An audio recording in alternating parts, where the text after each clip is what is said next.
Hello，大家好，又係我一個未受洗但係決志咗嘅上帝的女兒 Mandy。咁咧今日咧，我想同大家分享一個話題啦，就係關於失眠啊。因為咧啱啱咧，我嘅閨蜜俾電話我咧，話佢媽咪咧最近失眠啦，同埋同佢發咗啲信息啊，咁樣即係表示對自己未來嘅擔憂啊，咁樣咯。咁我好想分享一下咧，我自己失眠嘅時候會做乜嘢啦咁。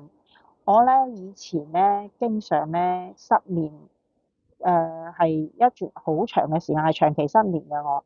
但係決志咗之後咧，我咧失眠嘅時間係少咗嘅，但係都係有嘅。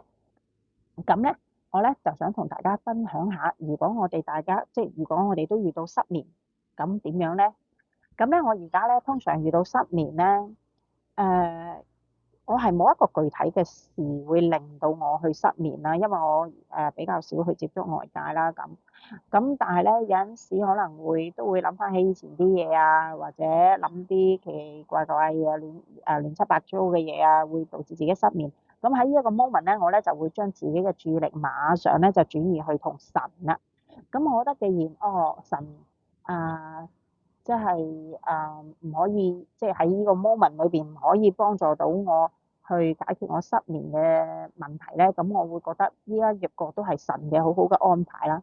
當然，因為我每次失眠咧，我首先做嘅嘢就係祈禱啦。而家我就神啊，可唔可以俾我好好咁瞓一覺啊？可唔可以令到我唔好失眠啊？咁通常咧，如果神係冇作出回應嘅時候咧，咁咧我腦咧都會轉得好快，但係我又唔知具體係我諗乜嘢咁樣咯。咁咧我咧就會將我自己好快咁樣帶入去一個目標，就係 OK。既然你失眠啦，咁你而家既然你都係腦袋清醒嘅，不如你就諗啲有意義嘅嘢啦咁樣。咁我通常會諗乜嘢咧？我而家咧就通常，如果只要我失眠，我就會諗，第一就係話我以後點樣可以喺我生命裏邊為神做更多嘅嘢啦，可以做乜嘢嘢啦？咁做嗰一樣嘢點樣會做得更好啦？或者甚至乎有啲乜嘢我可以做得更好啊？可以做得更多啊？如果我再同埋咧就可以諗我同神嘅關係啊，誒同埋自我反省啊，自我反省我究竟係咪一個合格嘅基督徒啊？